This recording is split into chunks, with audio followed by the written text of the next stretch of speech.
Olá, boa noite. O Brasil é um dos países onde há mais corrupção em vários setores. O Congresso Nacional debateu o tema hoje. Como mudar a imagem, por exemplo, do Legislativo e dos políticos e dos partidos? Conosco hoje um dos mais respeitados congressistas brasileiros, o deputado federal Mendes Tame, probo e ficha limpa. Obrigado pela sua presença. Muito obrigado, é um prazer estar aqui. Boa noite, estamos ao vivo em rede nacional, você pode mandar suas perguntas para a 0 operadora 17 33558432, para o e-mail frenteafrente@redevida.com.br ou para o Twitter da Denise Rotenburg, minha colega de apresentação. Boa noite, Denise. Boa noite, Leandro. Boa noite, deputado. É um prazer recebê-lo aqui. Obrigado. Boa noite a você que nos assiste. O deputado Antônio Carlos Mendes Tame é do PSDB de São Paulo. Ele já foi presidente regional do partido. É engenheiro agrônomo, advogado natural de Piracicaba, tem 67 anos e é presidente da Global Organization of Parliaments Against Corruption. Essa instituição, quer dizer, Organização Global de Parlamentares contra a Corrupção, foi criada, ela é internacional, é presidida por um mexicano que, por sinal, também esteve aqui conosco hoje na Rede Vida e deu uma entrevista que será exibida amanhã no Jornal da Vida. Mas vamos à entrevista. Deputado, eu quero saber como é, hoje nós já começamos aí com um caso grave, enquanto o seminário acontecia na Câmara, no Senado, os deputados, inclusive do seu partido, do PSDB, se revezavam em discursos e pronunciamentos a respeito da refinaria que a Petrobras comprou em Pasadena, no Texas, um negócio de $1 bilhão, que acabou dando prejuízo à empresa, uma vez que ela foi vendida logo depois muito mais barato, ou seja, a Petrobras ficou com um mico. Como é que é possível evitar que casos como esses aconteçam? Porque depois é muito difícil recuperar o dinheiro, as pessoas não vão para a cadeia. Hoje mesmo o ministro Aires Brito, no seminário, o representante do Ministério Público também lembrou muito bem, disse que o mais difícil é a punição. Tirando os mensaleiros que já estão na cadeia, quando é que o brasileiro vai ter assim a certeza de que roubou, vai preso? Denise, nós acreditamos que o combate à corrupção precisa ser feito simultaneamente em várias frentes. Primeiro, atualizar a legislação. A legislação ainda tem algumas falhas, alguns vazios imensos, dos quais se aproveitam os corruptos, as pessoas de má fé, para delinquir e desviar recursos públicos. Mas não basta termos uma legislação moderna. Precisamos ter instituições fortes que apliquem e sejam respeitadas e sejam rápidas. Instituições que fiscalizem, que detectem, que percebam a corrupção, com base na legislação que nós votamos. Então, essa é a segunda observação. E a terceira, é preciso que o povo fique indignado com isso, que não aceite uma banalização da corrupção, que não aceite que, é assim porque todo mundo rouba, porque ele rouba mais faz, ou isso já está incorporado ao cotidiano. Mas as pessoas foram para as ruas, né, em julho do ano passado, fizeram uma grande manifestação, saíram porque vieram os black blocs, quebrando tudo, aí as pessoas, obviamente, ficaram com medo de continuar na rua. Mas o senhor falou em atualizar a legislação. Que atualização que falta fazer? Nós temos atualmente 388 projetos contra a corrupção tramitando no Congresso Nacional. O Legislativo brasileiro, o Parlamento, é bipolar. De um lado, ele vota coisas boas, como a lei de transparência, que dá direito a qualquer pessoa a requerer e conseguir informações. Está sendo regulamentada, já foi regulamentada em 2/3 dos municípios brasileiros, ainda falta uma parte. A lei contra a corrupção, que entrou em vigor agora, que é a lei que vai obrigar que as empresas façam o tal compliance, ou seja, que elas provem que elas são contra a corrupção. Inverte-se o ano da prova, não precisa mais caracterizar comprovadamente que a direção está envolvida num ato de corrupção, basta que um terceirizado da empresa faça algum ato ilegal que beneficie a empresa para que ela seja condenada. Portanto, não precisa mais perquirir se há dolo, má fé, má intenção. Não importa, se foi beneficiada, tem que pagar, a menos que ela prove que ela não tem nada a ver com isso. O ônus da prova, provar que não tem nada, é da empresa. Ou seja, muda o que estávamos conversando, Leandro. Todo ato de corrupção é uma moeda de duas faces. É o corruptor e o corrompido. Não existe corrupção com só um deles. Só o corruptor ou só o corrompido. Só o corrupto. São os dois juntos. E essa lei vai, se ela realmente assustar, se ela tiver um caráter intimidatório, vai ser um fator inibidor da corrupção no país. Deputado, o senhor me corrija se eu estiver errado. Essa lei, nós estávamos falando sobre a polêmica dela, é um bom momento nós entrarmos em detalhes. Eu já ouvi empresários dizerem o seguinte: puxa vida, mas eu, CEO da empresa, vou ser responsabilizado lá na ponta por um estagiário que cometeu uma infração, um crime, e eu, como assino por todos, eu vou ser julgado e punido. O senhor acredita que essa verticalização vai dar certo, digamos assim? Ou seja, o presidente vai ter que saber tudo que está acontecendo na empresa, nem sempre sabe. Na verdade, para resolver esse problema, a própria lei prevê. É o capítulo da compliance, ou seja, ela tem que provar, fazendo cursos contra a corrupção, dando cartilhas contra a corrupção, até um abaixo-assinado de todos os funcionários e que são contra a corrupção. Se ela provar que ela fez isso, que ela tomou posições prévias contra a corrupção, o presidente não vai ser incriminado. Já é uma blindagem. Já é uma blindagem, certo? Mas ela vai ter que fazer isso. Agora, grande parte das empresas pode não fazer isso e, com isso, realmente serem incriminadas. Mas o senhor está falando, os parâmetros éticos agora vão passar a fazer parte dos dogmas da empresa, digamos assim. Sim, ela vai precisar adotar como um princípio, como colocou, um padrão ético, é isso? Um padrão ético de comportamento permanente desta empresa. Na realidade, como eu estava dizendo, Denise, a população brasileira não aceita a corrupção. Ela está cada vez mais percebendo que não é só o dinheiro que é desviado. Não é só aqueles 10% da arrecadação que é desviado para o bolso dos corruptos, ou 5%, 10%, às vezes até mais. Às vezes, um ato de corrupção causa a morte das pessoas.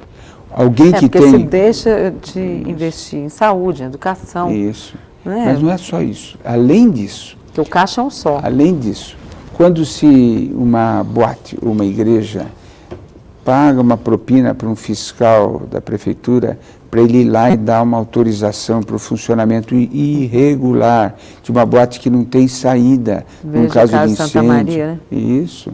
Ou uma igreja que caiu o teto, irregularmente, funcionando irregularmente, contra os padrões técnicos que foram estudados durante anos por engenheiros, por pessoas que se dedicaram tanto tempo para que o conhecimento humano a serviço da humanidade avançasse milímetros. Ele passou a vida estudando.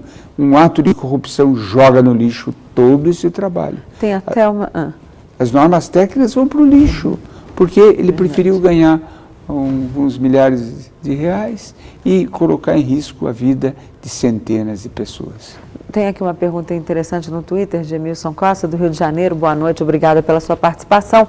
Ele pergunta: essa lei terá o poder de fazer com que o corrupto por fraudes financeiras fique preso em tempo igual ao de Bernard Madoff nos Estados Unidos? É um processo.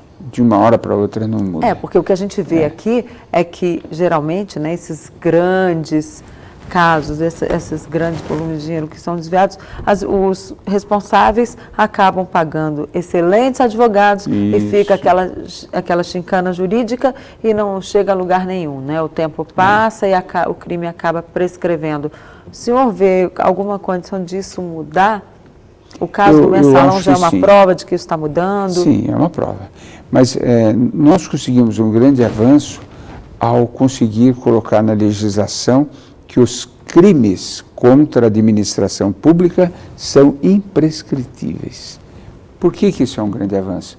Porque muitos dos corruptos contavam com a prescrição do seu crime. São tantos os recursos, tantos os embargos, as manobras judiciais com um bom advogado, como você colocou muito bem, que as pessoas que têm dinheiro para isso e quem participa da grande corrupção tem muito dinheiro para contratar ótimos advogados, portanto é um jogo desigual. O Estado tem que ter o seu Ministério Público muito bem preparado para conseguir competir com esses advogados de corruptos. Mas é difícil ver alguém punido realmente no Brasil. Tirando o caso do Mensalão, que foi um divisor de águas, eu não estou lembrando agora de um grande figurão condenado por corrupção no Brasil. Nós tivemos o caso do Estevão, que foi raros, o primeiro... Né? Raros, mas está solto, está livre. Está solto, já está livre. Do Lalau, né, que foi um juiz, foi condenado. Prisão domiciliar. Mas não é fácil, realmente. É difícil. Porque a estrutura do nosso direito se baseia numa premissa de que a pessoa que, se você não provar que ele é culpado, ele é inocente. E enquanto não estiver transitado em julgado, ele é inocente. Então, é o direito das ordenações filipinas. Eu perguntaria ao senhor, não há, por um lado, nessa ponta, há mudança à lei anticorrupção, fundamental, mas também nós não estamos deixando de lado, fundamentalmente, a mudança no Código de Processo Civil, Código de Processo Penal, e principalmente no Código Penal, que é muito frouxo. Não é isso que está deixando o país ainda na vanguarda da impunidade? Sim, as penas são fracas e há um outro detalhe. Tudo cai numa vala comum. Tudo.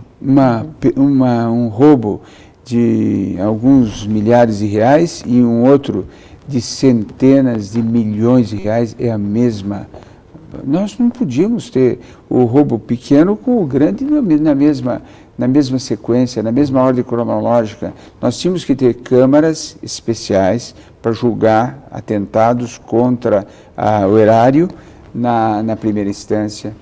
Há recursos, na segunda também uma Câmara Especial, no Supremo, no Superior Tribunal de Justiça, câmaras especiais para julgar celeremente, para acabar com essa ideia da impunidade, porque é isso que estimula. O cidadão pensa assim, não vou ser preso, portanto, é um ótimo negócio, não só delinquir como sonegar, não preciso cumprir a lei.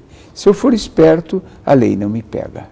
Não há nenhum projeto tramitando que fale disso. Há diversos. Dentro desses 388? Há de tudo que imagine. Há, por exemplo, os que permitem a sumularização das decisões, como há no mundo inteiro. Nós estamos julgando pela 100ª vez a mesma coisa em casos que se encaixam perfeitamente em coisas já julgadas. Por exemplo, lavagem de dinheiro. Lavagem de dinheiro. O que é de novo? Cabe o ônus de provar que se trata de um caso novo, com especificidades que não se enquadram naquele caso, cabe a esse advogado que foi contratado a peso de ouro. Caso contrário, usa a súmula. O juiz não pode decidir fora daquela súmula. Isso facilitaria muito. Nós não teríamos hoje 80 milhões de processos nas varas de todo o Brasil. Praticamente uma pessoa adulta no Brasil por processo, um processo por pessoa. É um absurdo. Não há judiciário que suporte uma situação dessa. Em relação a um caso antigo que todo mundo fala, aquele do ex-prefeito de São Paulo, Paulo Maluf, que é deputado, inclusive, como é que ele vai para os Estados Unidos? Não pode ir porque senão vai preso. Mas aqui ele circula livremente, não é um contrassenso isso? Nós temos muitos contrassensos. Esse é um deles. A pessoa está com mandado de prisão no exterior e aqui no Brasil está livre. É tal história. O Brasil parte do pressuposto de que, não havendo sentença transitada e julgado, a pessoa não cometeu um crime. Não há presunção de culpa, há presunção de inocência, e que ajuda as pessoas que cometeram um delito. Você acha, Denise, que se fosse aqui no Brasil, o Mike Tyson, aquele famoso lutador de boxe, teria sido preso, cumpriu 2 anos de prisão, por estupro, quando era a palavra dele contra a jovem? A palavra da jovem pesou mais que a dele, ele foi preso. Ver os casos de pedofilia apontados pela CPI. Exatamente. No então, Senado. Você parte de uma presunção de inocência que chega às raias do absurdo. Então, isso Mas não deveria haver um equilíbrio, porque também não pode considerar, porque às vezes pode haver alguma má fé e tentando envolver aquela pessoa num escândalo de corrupção e de repente ela não tem nada a ver com aquilo. Isso. Mas também não tem que haver aí um equilíbrio? Também essa tese do equilíbrio é muito oportuna. Aliás, essa lei de punir as empresas corruptoras é um caso típico. Está sendo muito criticada, de que ela é imperfeita, tem uma série de absurdos, de exageros. Tudo bem, mas é a teoria do pêndulo. Quando você solta um pêndulo aqui, ele para no meio? Não para. Ele vai para outra ponta. Não há meio termo, aí né? Aí você vai buscando o meio termo. Vai acertando, vai ajustando. Que foi um avanço, foi. Porque do jeito que estava, era absolutamente ignorado o corruptor. Só se punia o corrupto. Aliás, uma outra lei que precisa mudar. Tratando-se de funcionário público, o ônus de provar que ele enriqueceu ilicitamente não tem que ser do órgão público, tem que ser ele que tem que provar que ele enriqueceu honestamente, se ele for um agente público. Aí isso seria uma revolução. Mostrar a origem de seus recursos. Isso, né? E facilitaria, inclusive, a recuperação dos ativos roubados. Porque não é só o fato da dificuldade de punir o criminoso, é a dificuldade de conseguir recuperar o que foi roubado, principalmente quando exige a repatriação desses fundos. Quanto que o Brasil consegue recuperar por ano assim, desses casos? Existe esse levantamento? Não chega a 5%, pelo que dizem. E a GOPAC, que é essa organização de parlamentares contra a corrupção, tem uma tese de que a grande corrupção é um crime contra a humanidade e, como tal, pode ser julgada no Tribunal de Roma. Não é um caso de terrorismo, é um caso de crime contra a humanidade. É desvio, lavagem de dinheiro, desvio de recursos e, portanto, facilitaria com isso as decisões dos bancos que são depositários dessas quantias de recuperar, como as Ilhas Caimã, né? Eu tocaria nesse assunto agora. A Denise levantou a bola, o senhor falou muito bem. É importante frisar para o telespectador dados oficiais que eu consegui hoje no Ministério da Justiça a respeito de recuperação de ativos, que é justamente esse dinheiro que vai para fora por corrupção e lavagem de dinheiro. Segundo o Ministério da Justiça, hoje são mais de 5 mil casos analisados desde 2007. A União, através da Advocacia Geral da União, já conseguiu bloquear, apenas nas Ilhas Caimã, em contas suspeitas, 3 bilhões de dólares. 2,5 bilhões de dólares referentes aos casos Banestado e Satyagraha, da operação da PF sobre o Banco Opportunity. Mas esse dinheiro, embora esteja bloqueado desde então, ele não é repatriado. Por que essa dificuldade? É a morosidade da justiça no exterior ou é a nossa falta de competência para isso? Tudo. Falta de competência, falta de pessoas treinadas. Porque o governo assina acordos bilaterais e está anunciando com vários países, mas o dinheiro não volta. Porque o direito de um país às vezes não bate com o de outro. Então é preciso conhecer como é que funciona a legislação naquele país, como é que funciona o direito internacional também, né? Penal, tudo isso para conseguir essa repatriação. Então é um ramo do direito que as pessoas têm que estudar. E nós temos que ter o Ministério Público preparado. Uma questão que foi levantada hoje por diversos órgãos públicos é a formação de pessoas qualificadas nos órgãos públicos encarregados de combater a corrupção. Por exemplo, a Polícia Federal pode ter uma divisão especializada nisso, mas está precisando preencher quadros de pessoas que se aposentaram e que estão vazios, não houve novos concursos. Por quê? Porque os recursos foram contingenciados. Essa é uma palavra terrível. Foram congelados. Cada vez mais usada. Mais usada. Contingencia. Para quê? Para sobrar, para dar o superávit primário para pagar juros. Então você vai matando, porque você corta o oxigênio da Mas não COAF. são bem preparados a turma do COAF? O COAF é muito bem preparado, mas também tem um grupo pequeno, né? São menos de 10 pessoas. Analistas, eu acho que são 3. Tribunal de Contas da União analisa o quê? Por sorteio, algumas dezenas de casos, chega a algumas centenas, quando há milhares de obras públicas que deveriam ser analisadas. Nós temos que fortalecer esses órgãos. Fortalecer não significa aceitar tudo que eles fazem. Significa também dizer que o Conselho Nacional do Judiciário, tem que fiscalizar, eles têm que ser fiscalizados. Os juízes do tribunal, os conselheiros dos tribunais de conta estadual, têm que ser fiscalizados, mas eles precisam ser prestigiados. Não pode a presidente da República chegar um dia e dar uma entrevista dizendo assim, olha que absurdo que o Tribunal de Contas da União fez, deu uma recomendação para que parasse essas obras. Não vou parar nada, desmoralizando o Tribunal de Contas. Ora, o que o Tribunal de Contas fez?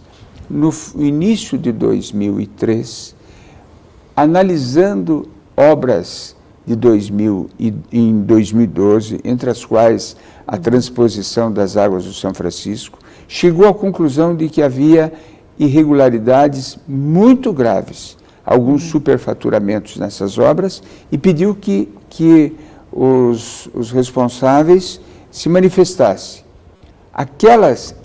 Só aquelas em que não houve manifestação condizente, ele mandou suspender até uma nova análise. O governo federal não analisou. Quer ver outro absurdo, que pode ser um grande retrocesso? Eu acho que isso a imprensa precisa denunciar à farta. Qual é o mecanismo que nós temos para defender a legalidade e a defesa do mínimo preço nas obras e nos contratos públicos? É a lei de licitações. Que está caindo em desuso, né? Porque vem com aquele RDC, agora tudo é regime diferenciado de contratações. Exatamente. Não é? Com a desculpa de que essa lei, e precisa mesmo, precisa ser atualizada, o Senado nomeou uma comissão para ficar estudando no que vai atualizar. Precisa atualizar? Precisa. É uma lei que está funcionando há 2 décadas, precisa funcionar, precisa atualizar. Há reparos que precisam ser feitos. Mas não é isso que está ocorrendo. Estamos rasgando a 8666 e substituindo pelo RDC. Qual o maior problema do RDC? O regime diferenciado de contratações. É que permite que eu contrate uma obra sem projeto. Então não precisa nem projeto básico, não é executivo, nem projeto executivo, nem básico. Eu contrato a obra e depois a empresa que ganhou vai fazer o projeto. Ainda cobra pelo projeto, e cobra caro. Ainda cobra e vem o os projeto. aditivos, né? Que, inclusive o senador Álvaro Dias ontem apresentou um projeto para tentar reduzir esse número de aditivos e assim evitando e obrigando a colocação de um projeto básico. O senhor acha que isso aumenta muito? A ausência de um projeto é que hoje é responsável pelas dezenas de aditivos ou isso é feito mesmo propositalmente para vir e já levar um dinheiro da obra? A intenção aí já não fica uma análise política, né? Eu já fico com o exercício ilegal da profissão de psicólogo, né? O que levou a pessoa a fazer isso. Mas o fato concreto, Denise, é que não exigir o projeto facilita a maracutaia. E respondendo sua pergunta, hoje, por isso que esse seminário foi muito oportuno, o presidente do Tribunal de Contas da União, Augusto Nardes, falou com todas as letras, foi gravado, que mais de 50% dos projetos nos quais o TCU encontrou irregularidades, esses projetos foram feitos sem projeto básico.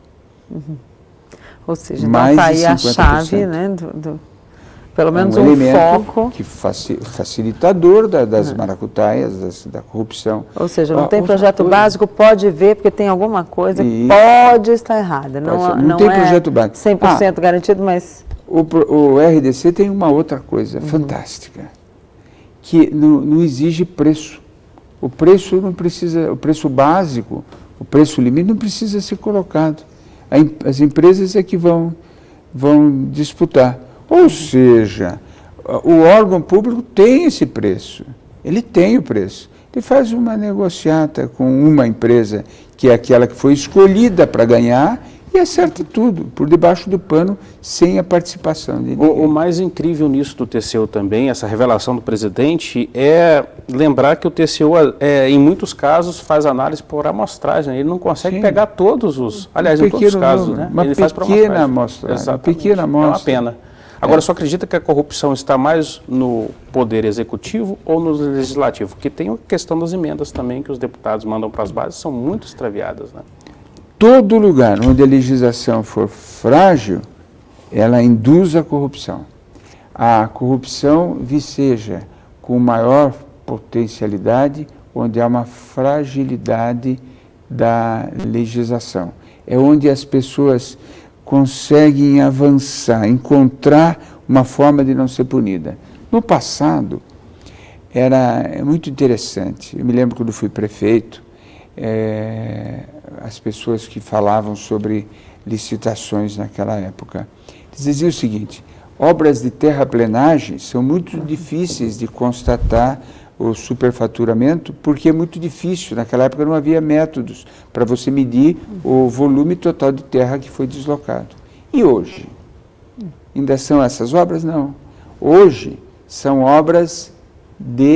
são contratos de prestação de serviços terceirizados.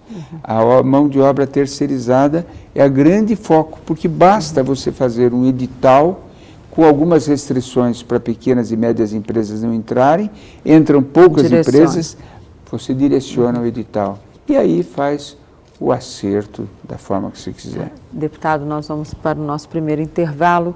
Eu e Leandro Mazini entrevistamos hoje o deputado Antônio Carlos Mendes Tami, ele é do PSDB de São Paulo e também presidente do grupo da Organização Global de Parlamentares contra a Corrupção. Voltamos já, você ainda pode mandar suas perguntas para 0 operadora 17 33558432 ou para o e-mail frenteafrente@redevida.com.br ou para o meu Twitter que aparece aí no rodapé da sua telinha. Voltamos já.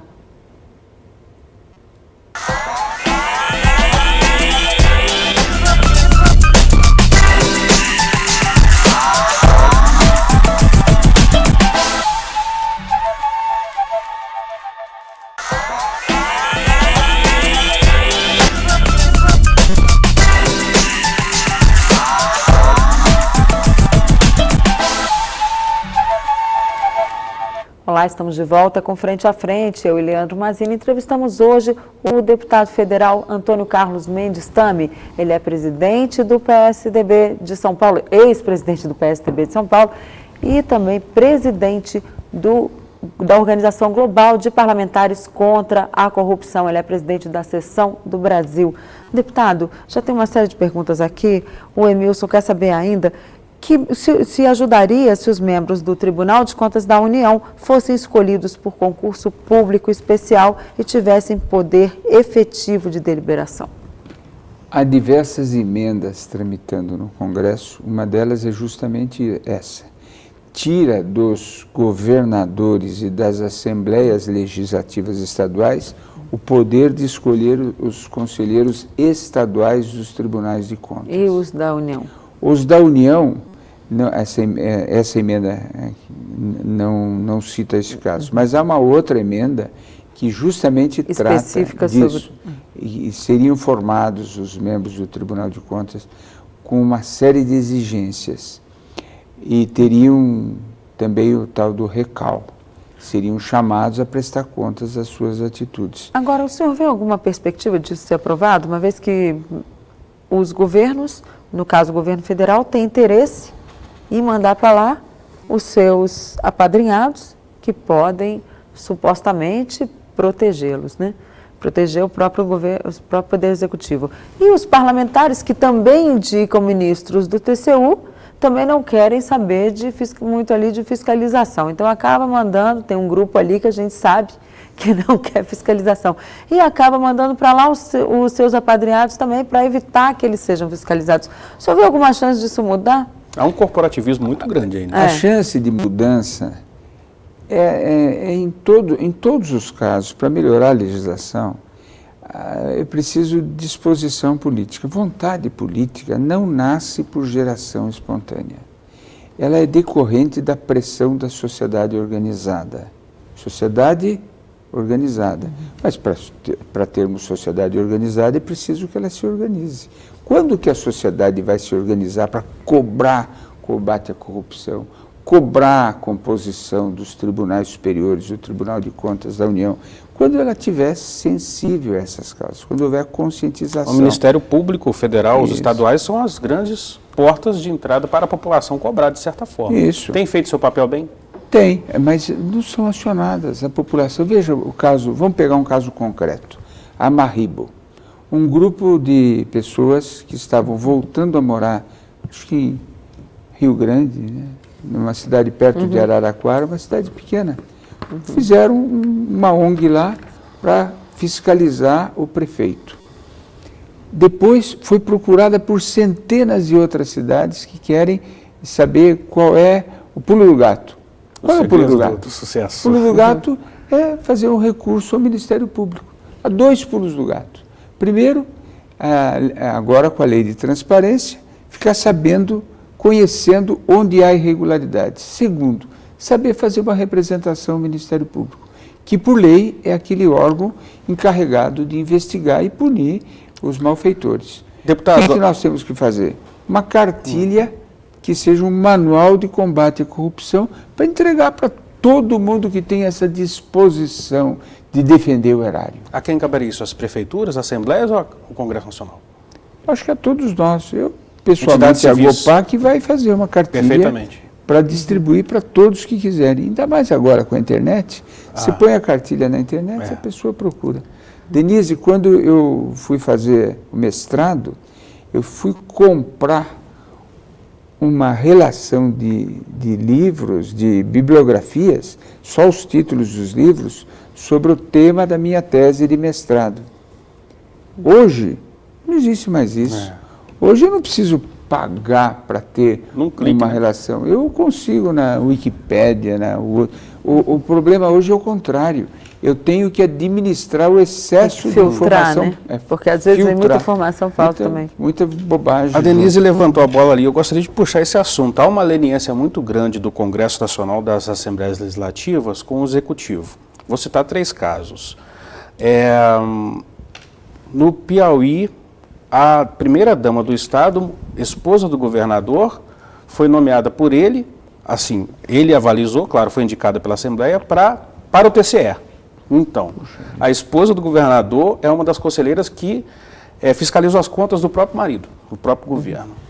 Tem o caso, não é muito distante desse, claro, mas o caso também do Eduardo Campos, governador de Pernambuco, que conseguiu, após uma campanha ferrenha, emplacar a mãe, a senhora Ana Reis, no TCU, que já pegou ali processos referentes a Pernambuco, no TCU.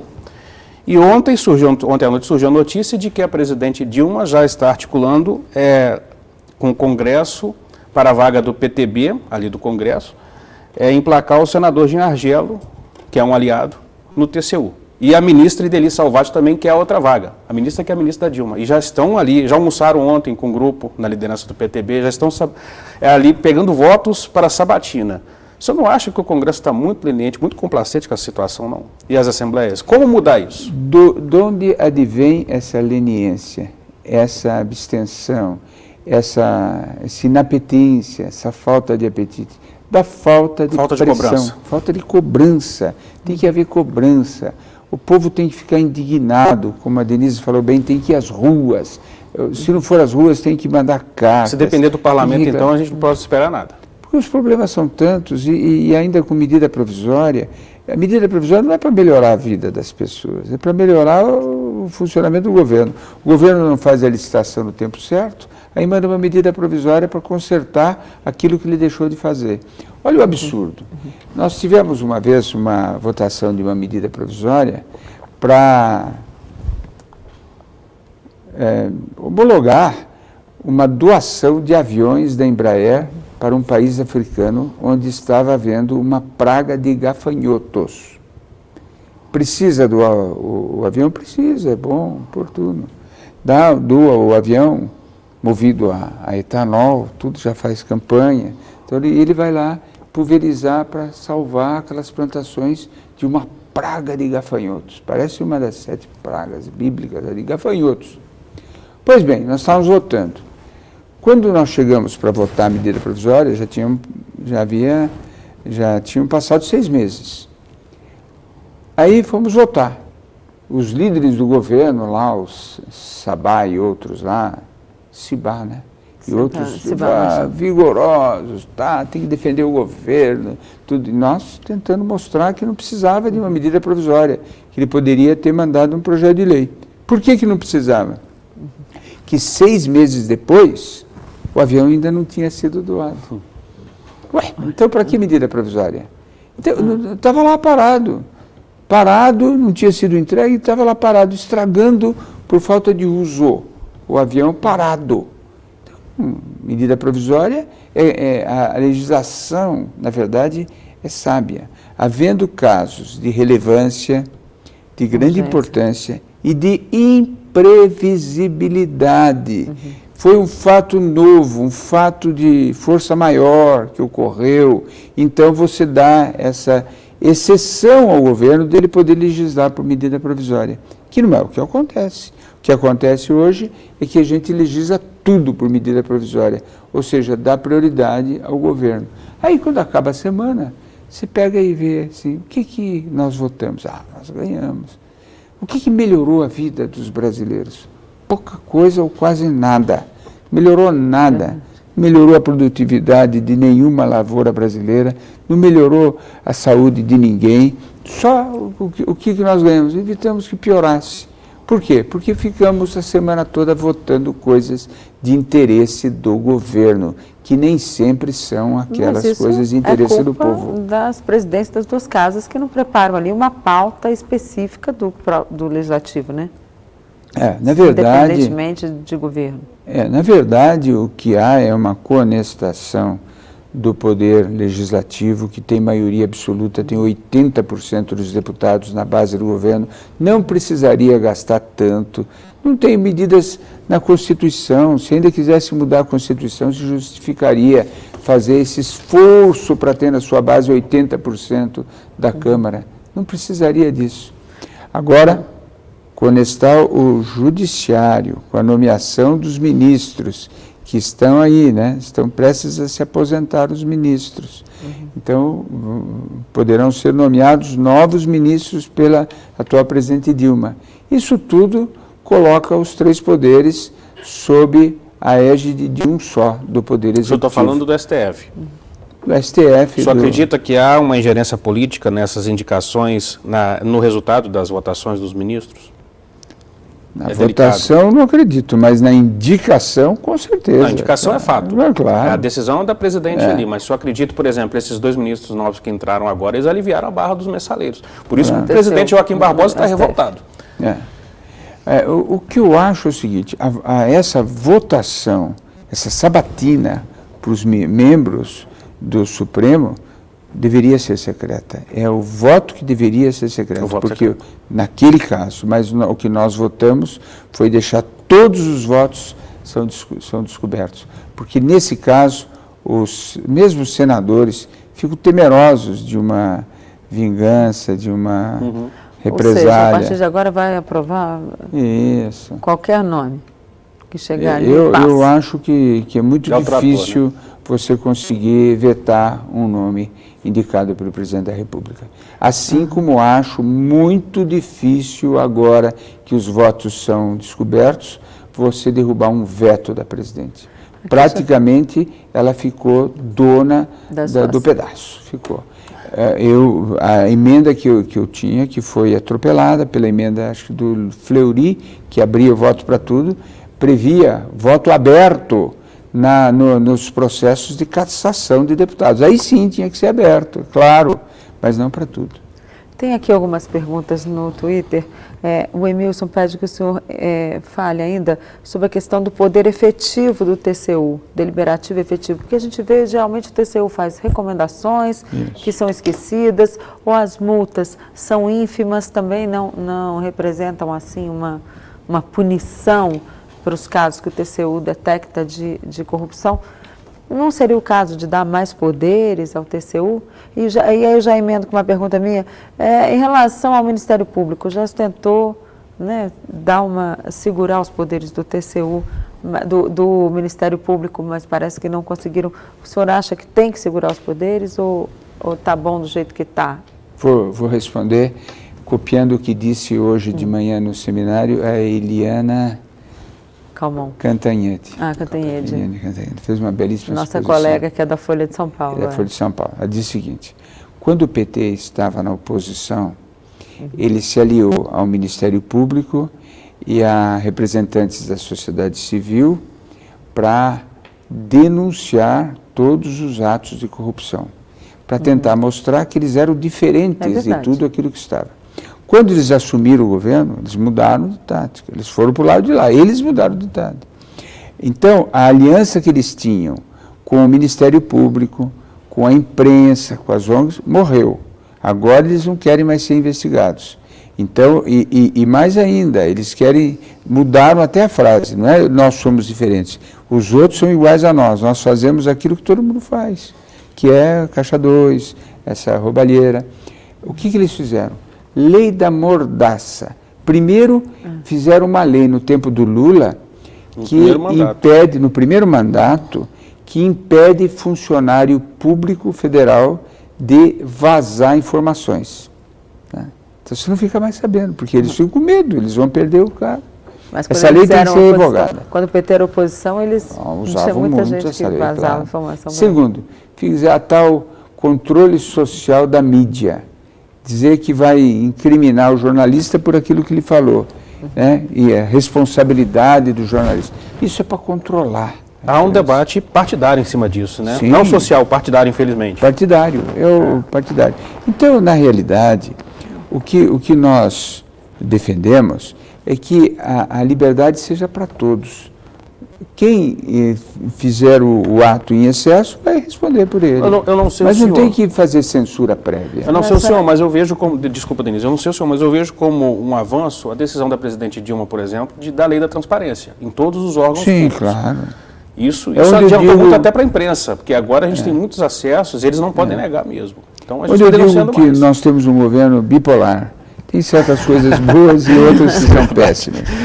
Na mesma semana em que aprovou a lei, né, aprovamos a lei contra a corrupção de empresas, na mesma semana, ou pouco tempo antes, ela tinha dito que não ia respeitar o Tribunal de Contas. Isso foi absurdo, a grande aliás, discussão sobre o Tribunal de Contas a que você se referiu se baseia no fato de que o Tribunal de Contas é um órgão assessor. É um órgão que presta assessoria ao legislativo. Ele não tem força de decisão, então ele recomenda. O senhor acha que deveria ter? Poderia ter em alguns casos. Em alguns casos poderia se tornar compulsório. Não é um tribunal judiciário, esse é que é o problema. Isso, não é um tribunal judiciário. Mas poderia ter alguns casos em que a decisão do tribunal fosse obrigatoriamente seguida. Houvesse compulsoriedade em seguir em determinadas normas. Dá trabalho? Dá, mas a lei dá trabalho. As boas leis são trabalhosas. O senhor lembrou muito bem, é difícil já seguir a lei. Eu conheço vários amigos servidores federais em vários órgãos, eles falam assim, eles até implicam com o TCU, olha, o TCU recomendou isso, recomendou aquilo, ninguém segue. Se é difícil já seguir a lei para muitos corruptos, imagina a recomendação do TCU. Como é que a gente pode mudar isso? O TCU pode virar um tribunal judiciário um dia? Ou então pode ter mais, como a Denise lembrou, pode ter mais poder de punição? Pode ter um poder de punição? Em alguns casos. Ou pelo Mas quem menos, muda isso? É o próprio Congresso? O próprio Congresso. Quem cuida da legislação é o Congresso. Não à vontade. Na realidade, essa história de que o Judiciário interpretou a lei é uma conversa. Eles, na verdade, estão legislando nos vazios legais que nós deixamos. Se a gente não legislar, eles vão ser extremamente hábeis. As eleições... Você se lembra de alguma eleição que foi exatamente aquela, as regras das eleições foram exatamente aquelas que foram seguidas 4 anos antes? Muito difícil. Não, muito difícil. Todo ano tem alguma novidade. Com o pretexto de que está aperfeiçoando a lei, que está reinterpretando a lei, eles estão legislando. E nós somos obrigados a seguir. Por que estão legislando? Porque nós deixamos vazios legais. Ou legislamos mal. Como, por exemplo, o caso da cláusula de barreira. Nós legislamos que o deputado perde o mandato, mas o partido não. Enquanto a gente não tiver uma decisão que não cumpriu a cláusula de barreira, não fez aquele mínimo de votos para ter direito à representação no parlamento, tanto o partido quanto o deputado vão ficar fora. Mas para votar isso, precisa ter muito mais força política do que os partidos têm hoje, com mais de 30 agremiações políticas. Eu queria aproveitar e entrar um pouquinho nessa questão da eleição. Já que falamos de eleição, esse ano é um ano eleitoral, não tem muita gente enrolada querendo posar ou sair candidato aí, não? A gente vê até o momento, tem José Roberto Arruda fechando uma chapa, né, aqui em Brasília com o grupo do ex-governador Joaquim Roriz, que deixou o mandato de senador para evitar um processo de cassação. Isso não é, assim, uma afronta às instituições, de repente, ver essas candidaturas? Se eles conseguirem sair candidatos, é sinal que há uma brecha na lei. Ou seja, essa afronta se baseou em algum vazio legal que nós deixamos. Houve um avanço com a lei da ficha limpa? Houve. Precisa aperfeiçoá-la? Precisa. Mas ainda não é o ideal? Nunca vai ser o ideal. Sempre vai haver alguma coisa aperfeiçoada. Por exemplo, o caso desses que foram considerados ficha suja, colocarem as esposas para disputar o cargo, ou um cunhado, um genro. No caso do Roriz, ele está colocando a filha como vice na chapa. E colocou a esposa como candidata na última eleição, dias antes. Bem lembrado, Leandro. Então, na urna, certamente não houve tempo de trocar, deveria estar a fotografia aparece a foto dele. Então, o que você precisa fazer? Precisa pegar esses casos, colocar na legislação que não pode, o político, sendo considerado inelegível, não pode indicar no seu lugar parente em primeiro grau. Mas na mini-reforma eleitoral, desculpa, Denise, a mini-reforma eleitoral que passou na Câmara prevê isso. Eu não sei como é que vai ficar agora para esse aí. Aqui tem uma pergunta de Rose Campilongo, ela não diz de onde é. Ela é de São Paulo. Ela quer saber se com a nova lei de lavagem de dinheiro e anticorrupção, o que pode mudar do ponto de vista de condenação dos políticos?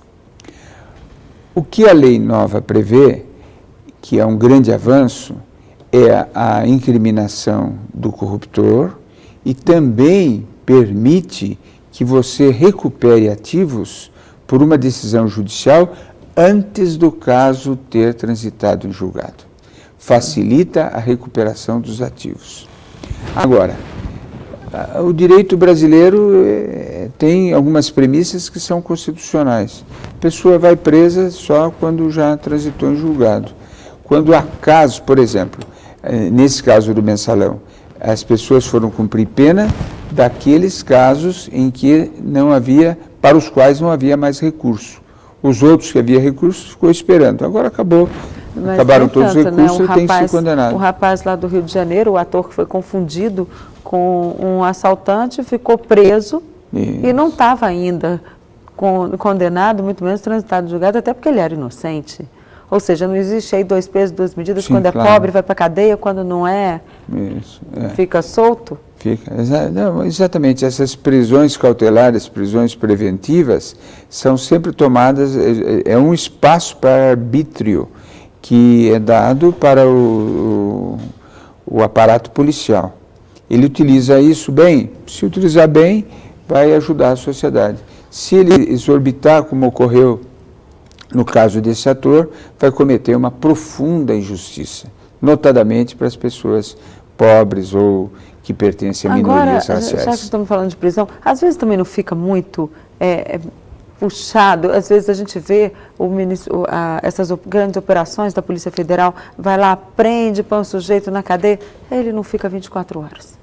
Daqui a pouco ele já está solto e aí fica, a população fica com aquela frustração de ver, meu Deus do céu, peraí, mas ele não roubou, não teve aquela grande operação lá que ele foi preso? Não, mas olha, é porque não... Quem está errado, no caso, é a polícia que prende sem ter um embasamento legal para essa prisão, ou é a justiça mesmo, o processo que tem brechas que permite que o corrupto saia rapidamente da cadeia? Onde que está o maior erro aí? Na maioria dos casos são brechas legais.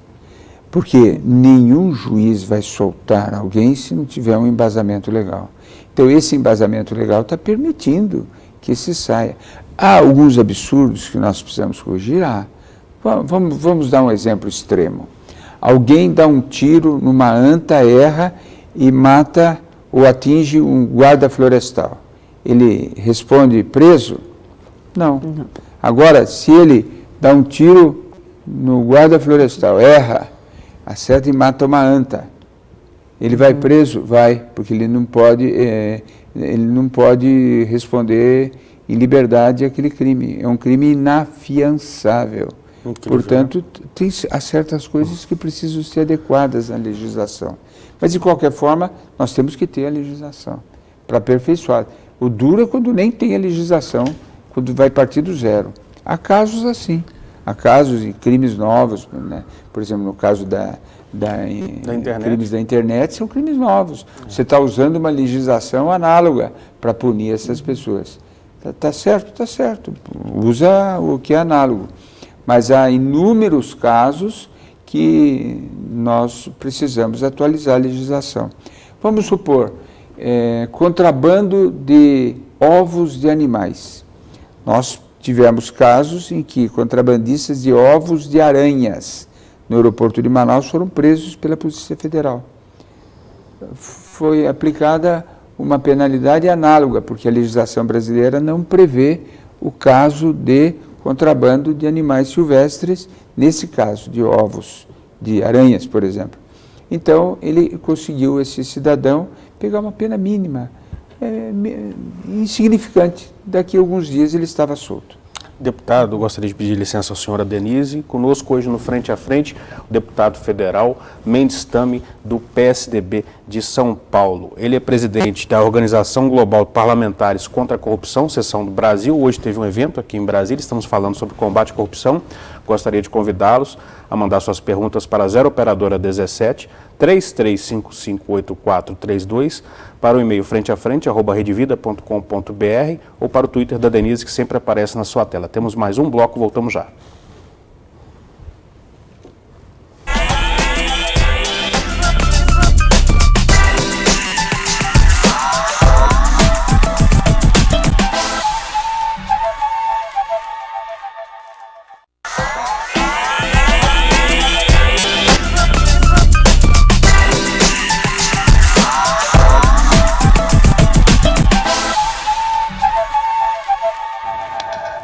Muito bem, voltamos com Frente a Frente. Hoje, eu e Denise Rotenburg, aqui em Brasília, recebemos o deputado federal Mendes Tame, do PSDB de São Paulo. O assunto combate à corrupção, na política principalmente, hoje teve um grande evento aqui em Brasília, um congresso. Deputado, eu encontrei hoje numa pesquisa o Barômetro Global da Corrupção de 2013, feito por órgãos internacionais. Há números interessantes. É a avaliação de 107 países. No Brasil, por exemplo, a população, na pesquisa, indicou os partidos políticos, 81%, como os mais corruptos, em relação a outros setores ou segmentos, como justiça. E eu gostaria de saber do senhor, hoje houve um encontro no Congresso Nacional, envolvendo partidos, políticos. O que se debateu ali, o que houve de novidade nesse encontro que reuniu várias autoridades do setor de combate à corrupção? Bom, em primeiro lugar, ficou muito claro de que não adianta eu ter uma legislação a melhor possível se eu não tiver instituições ágeis, fortes, que a apliquem. Em segundo lugar, não adianta ter instituições fortes se eu não tiver uma legislação que embase o comportamento dessas instituições na detecção e punição dos culpados. Em terceiro lugar, também ficou claro que tem que haver um controle social. Nós tivemos lá inúmeras instituições que também foram dar a sua opinião, a sua participação, as suas opiniões, representando ONGs e os jornais, revistas, televisão, rádio, foram lá colocar suas opiniões a respeito do assunto e de como a sociedade deve participar desse combate à corrupção. É importante, então, só dar recado para o telespectador, como ele pode participar. Então, e uma coisa muito interessante que surgiu lá até espontaneamente é a correlação entre essas distorções, por exemplo, no número de ministérios e a prática da corrupção. Por que há tantos ministérios? Para ter licitações, para ter dinheiro alocado nesses ministérios. Um ministério sem dinheiro vale pouco, mas um ministério com muito recurso, um DENIT, uma outra autarquia, uma repartição, com muito recurso, vale muito. No quê? Nesse acordo de coonestação, de cooptação dos partidos aliados. Se veja que há uma correlação entre número de partidos e número de ministérios. Cresce o número de partidos, cresce o número de ministérios, porque há uma correlação. E mais interessante que não há pudor nenhum dos partidos em tratar isso abertamente, inclusive aos holofotes, falando, nós queremos aquele ministério. Isso não há, né? Chegou a um ponto em que isso, olha, nós estávamos no finalzinho do primeiro mandato do Lula, primeiro mandato ainda, aquela época do julgamento do mensalão, e tínhamos ainda, naquele tempo, o PMDB não tinha ainda fechado com o Estava PT. dividido. Então eles tinham 55%, no máximo 60% da Câmara.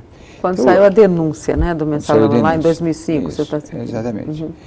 Aí, havia assuntos polêmicos, a gente ia discutir, nós pedimos a nossa voz lá na hora da oposição, falávamos, todo mundo parecia que concordava. Chegava na hora de votar, era um negócio completamente diferente. Era como se fosse uma zumbificação daquela casa. O voto era em cruz, com o governo. Nós tínhamos aqueles votinhos da oposição e acabou. Aqueles que aparentemente estavam concordando, não estavam, porque já tinham acertado o seu voto dentro desse esquema de cooptação. A cooptação dos partidos via ministério, que começou antes, já no primeiro mandato do Lula. Esse esquema que foi denunciado foi um esquema para não usar ministérios. Então, se eles querem o ministério para ter dinheiro, por que não damos o dinheiro direto para esses deputados, através de um pagamento mensal, que caracterizou o mensalão, e ficamos livres com os ministérios para nós do PSDB e faríamos um governo muito melhor, muito mais eficiente, muito mais voltado para o povo. Agora, o presidente Fernando Henrique também enfrentou essa coisa dos partidos, né? Queriam, né? O Ministério dos Transportes era lote do PMDB, o Ministério de Minas e Energia era lote do PFL. Quando é que vai acabar essa coisa de lotear para ter apoio no Congresso? O senhor acha que isso algum dia vai ter um fim ou estamos fadados a viver assim até o fim dos tempos? Há partidos que se desenvolveram e se especializaram em ser coadjuvantes. Ele não disputa o Oscar de melhor ator, é de melhor ator coadjuvante. Ele não quer ter candidato próprio. Ele quer estar no poder, na órbita, junto a algum partido que vá para o poder. Enquanto houver isso, não há dúvida de que nós teremos imensas dificuldades. Esses partidos serão acólitos do poder, acompanhantes do poder, seja o PSDB, seja o PT. Mas são 32 partidos, se cada um tiver um candidato a presidente, o pobre do eleitor não vai saber o que fazer, né? Porque... Mas, na verdade, deveria, cada partido, não precisa ter uma ideologia, que é muito, mas teria que ter um ideário, pelo menos. E o ideário, você firma o ideário junto à população, tendo candidaturas próprias.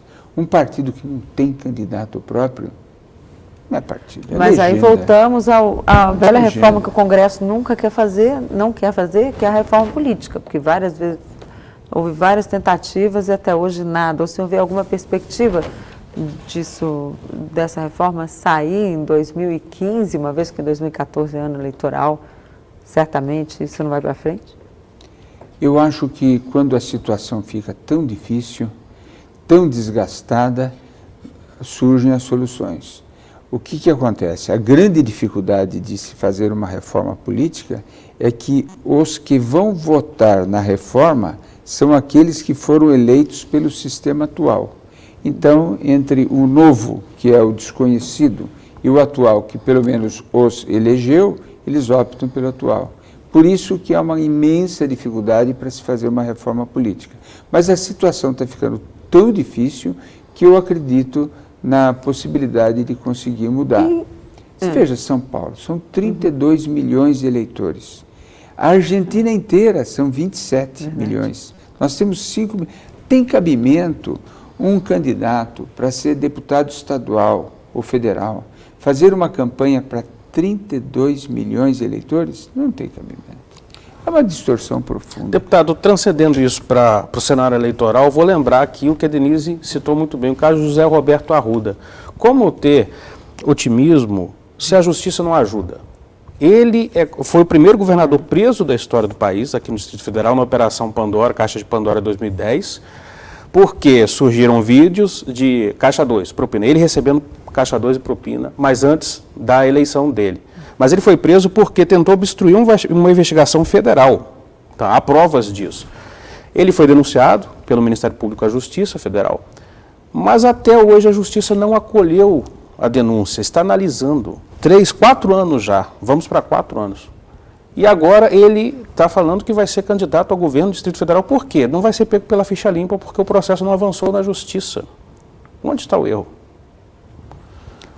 No próprio processo, Código de Processo. Falta o CNJ cobrar a Justiça do Federal? Ou claro, aqui? não há dúvida. Ou aqui do DF? É muito lento. Lento por quê? Porque certamente há recursos, há sistema protelatório que está sendo utilizado pelos advogados, porque caso contrário, já teria sido julgado ou inocentado ou culpado, teria decidido.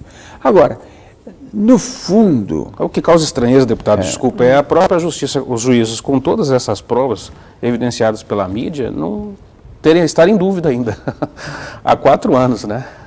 Agora, eu não tenho a menor dúvida de que o Poder Judiciário colocou em votação o mensalão como resultado de uma pressão da sociedade civil organizada.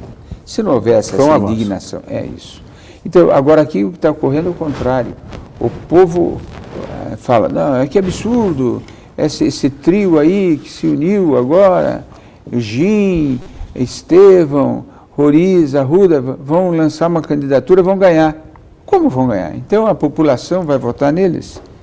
A indignação não chegou... Então, a indignação não chegou a ponto de exigir que a população tem força, não é só no ato de votação. A Denise está se segurando ali, que todo momento ela pode manifestar suas opiniões e conseguir induzir o processo, influir no processo, influir nas prioridades. Quando a gente falou de Arruda, me lembrei também de um outro caso que ficou muito tempo, que agora vem ao julgamento. Muitos dizem que foi por causa da aposentadoria do ex-ministro Valfrido dos Mares Guia. O caso de Minas Gerais, do ex-candidato, de quando ele era candidato, Eduardo Azeredo. O senhor acha que esse caso vai voltar para a Justiça Comum, uma vez que ele não é mais governador, e na época que teria ocorrido o caso, ele era candidato e nem era a pessoa responsável pelas finanças do partido? O senhor acha que volta para a Justiça Comum ou deve seguir no Supremo Tribunal Federal? Não sei, mas vai haver uma decisão do plenário, de todos, para julgar caso a caso. O que acontece? Pela legislação, pela fria legislação, ele voltaria, ele não tem mais foro privilegiado, foro especial, voltaria a ser julgado. É que no caso dos mensaleiros ficou, né? Isso. Porque eles tinham muitos deputados envolvidos, né? Então o processo ficou no Supremo. Mas não é o caso desse processo. Há casos também do Donadon, que era deputado. Que também foi, mesmo tendo renunciado, ele não voltou para a primeira instância. O tribunal avocou a si o julgamento. Então, é uma decisão que vai ser tomada pelo Judiciário. O caso Azeredo citado pela Denise, ele é do partido do senhor, o PSDB. Sim, como é que o partido está encarando essa situação, independentemente da jurisprudência?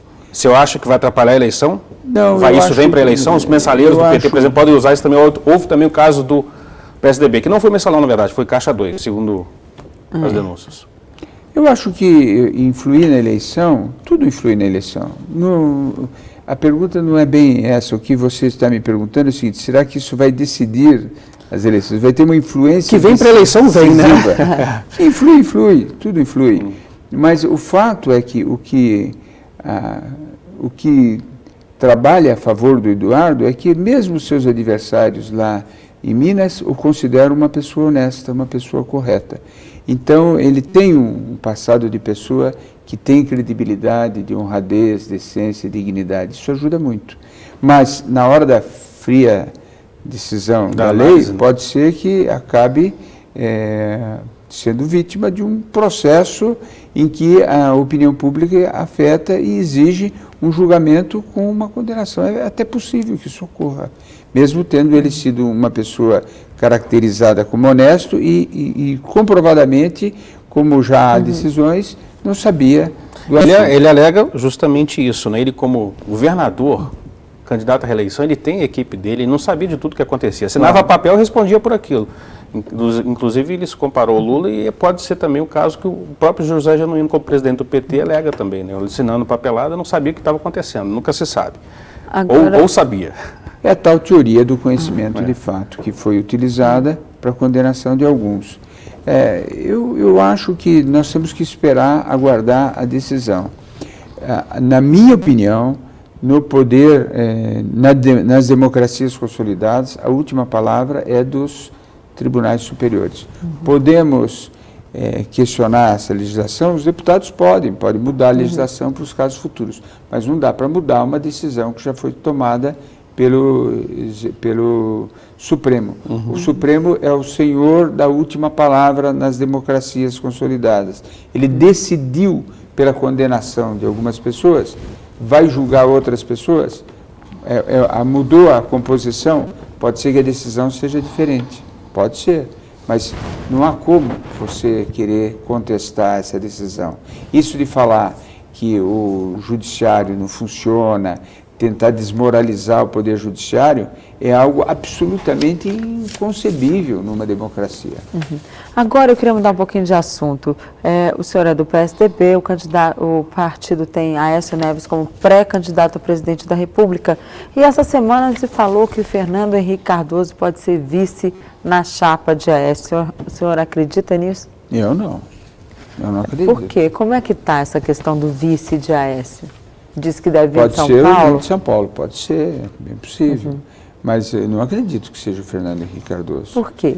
Porque, veja, ele já foi presidente 2 vezes, já esteve no ponto máximo. Inclusive, hoje ele declarou que ele não é candidato a mais nada. Lógico.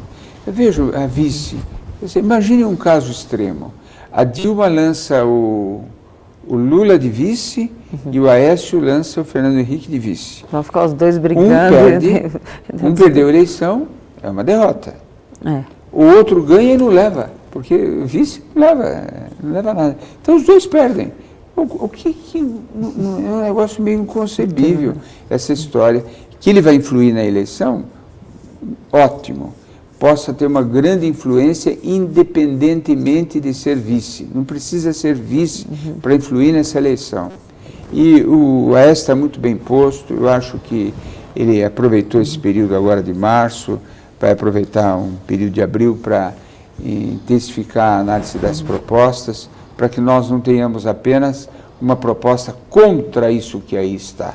Nós tenhamos uma proposta acabada que o povo entenda. Propositiva, né? E abrace. Isso, exatamente, propositiva. E em relação a José Serra, que inclusive está de aniversário hoje, parabéns ao ex-governador José Serra pelo seu aniversário.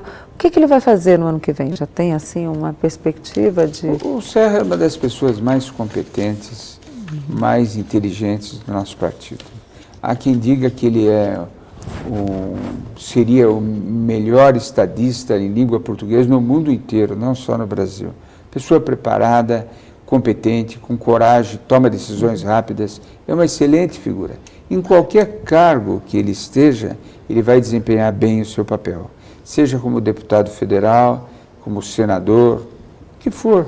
Ele vai escolher o que ele quer. Deputado, Na realidade, somos nós que vamos escolher, vamos ter essa decisão. Queria deixar um abraço para os nossos telespectadores que estão mandando perguntas. As que não forem feitas aqui no ar serão entregues à assessoria do deputado Mendes Tame.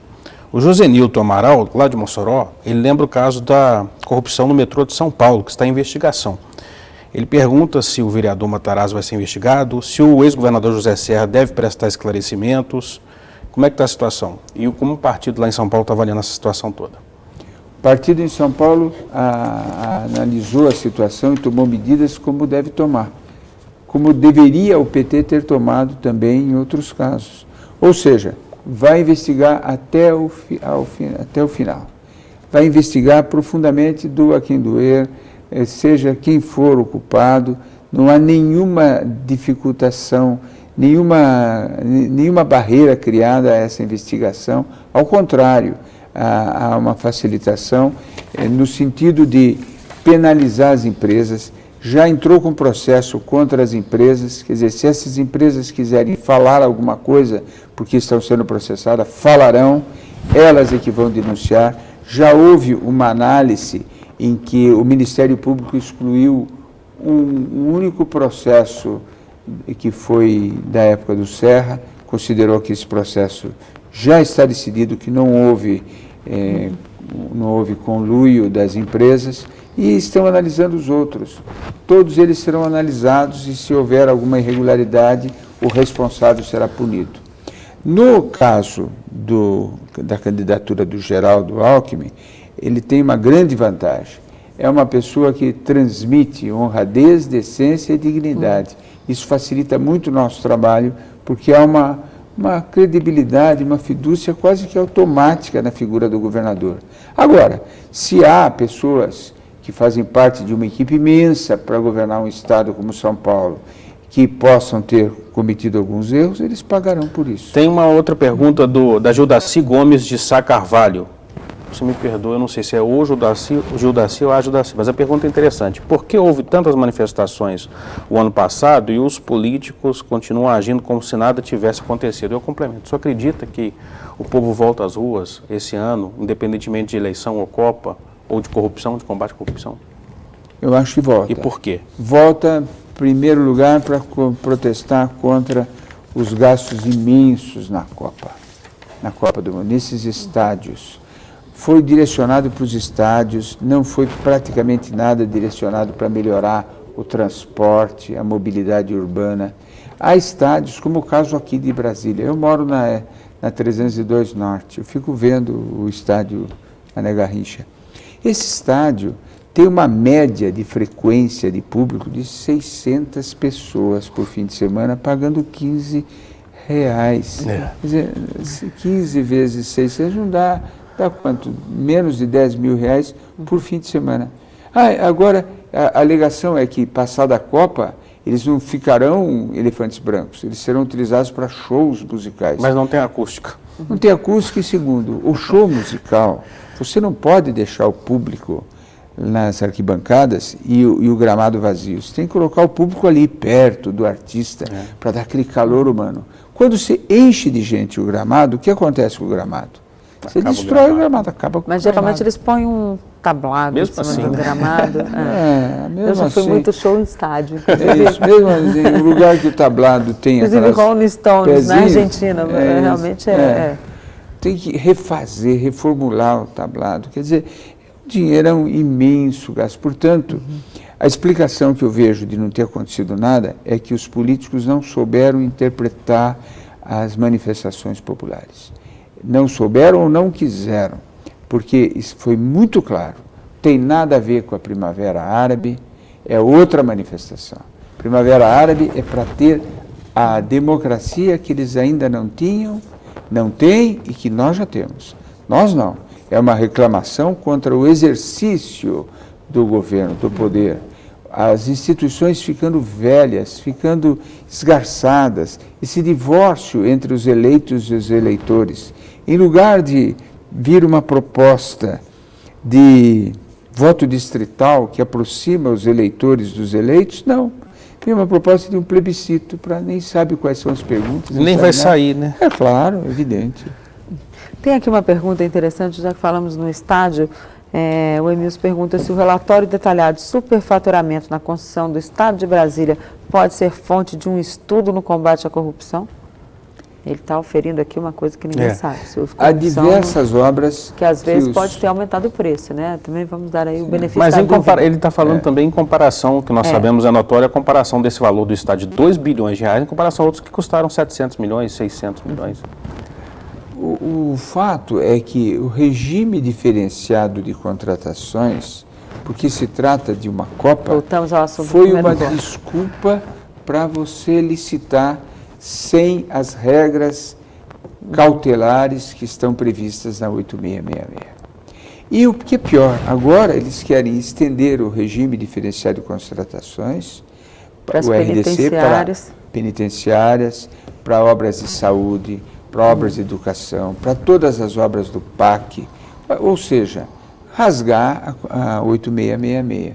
Tudo isso facilita o exercício da corrupção, facilita a maracutaia. Se há sobrefaturamento, isso é fácil de comparar. O faturamento pelo valor nas obras é o que é mais fácil de comparar. Compara com outras. Você tem quantitativos que já são conhecidos por todos. Quantitativos para metro cúbico de cimento, para metro quadrado de construção, para tudo. Você tem esses quantitativos que são do conhecimento de todos. Agora, com a internet, então, você consegue saber tudo isso. É mais fácil o cálculo do superfaturamento do que era 20 anos atrás. Para encerrar o nosso programa, eu queria que o senhor dissesse ao nosso telespectador o que ele pode fazer para ajudar a combater a corrupção no Brasil. Eu acho que a primeira coisa é fiscalizar os agentes públicos que estão próximos, mais próximos dele. Segundo, verificar como faz para utilizar a lei de transparência. A lei de transparência é uma lei boa, uma lei que permite, que dá direito a recurso, se não for atendido num determinado prazo. Especializar-se em como fazer uma representação ao Ministério Público. O Ministério Público vai cuidar de tudo. Se ele negligenciar, faz uma carta ao Conselho Nacional do Ministério Público, dizendo que alguém está lá, está prevaricando, está negligenciando no exercício de uma das suas funções básicas, que é a defesa dos direitos difusos, dos direitos coletivos, dos direitos que afetam a todos. Quando alguém está roubando alguma coisa para si, está afetando a todos. Está tirando dinheiro de um, está tirando dinheiro de todos. Dinheiro que iria para diminuir as filas dos transplantes, as filas nas cirurgias, diminuir as filas nos tratamentos oncológicos, na radioterapia, na quimioterapia. Tem gente morrendo na fila hoje, nos casos por deficiência de saúde no Brasil inteiro.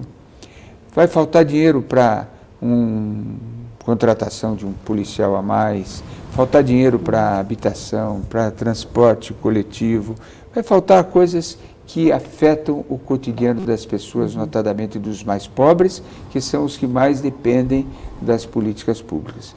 Por isso é que nós acreditamos que dá certo o combate à corrupção. Dá, porque existem países onde já se criou uma cultura de não aceitar a corrupção como algo banalizado. Não aceitam. Colocam em primeiro lugar o combate à corrupção como um dos maiores males que prejudicam a democracia, que corroem a vida em sociedade, dificultam que as pessoas possam viver numa cidade. E hoje mais da metade da humanidade já vive em cidades. Como é que vai viver, mesmo na zona rural, como é que vai viver se houver corrupção, se não houver o bom exercício do Estado ao prover infraestrutura, ao prover aqueles serviços que uma pessoa não pode fazer só para si, depende de uma ação coletiva, de uma ação de todos. Eu estou muito confiante que com a participação da imprensa, da população, com o controle social, com o fortalecimento das instituições e com uma legislação moderna, nós possamos ser um país que venceu a corrupção em um país onde realmente todos ou a grande parte dos recursos arrecadados através de tributos sejam encaminhados para diminuir as diferenças e construir um país melhor. Bom, deputado, muito obrigada pela sua presença aqui. Infelizmente, nosso programa chegou ao final. Eu já fico o convite para o senhor voltar no ano que vem, porque no período eleitoral nós não poderemos trazer parlamentares aqui. Obrigado, muito obrigado. Leandro, muito obrigada pela sua presença e para você que nos assistiu. Até a próxima.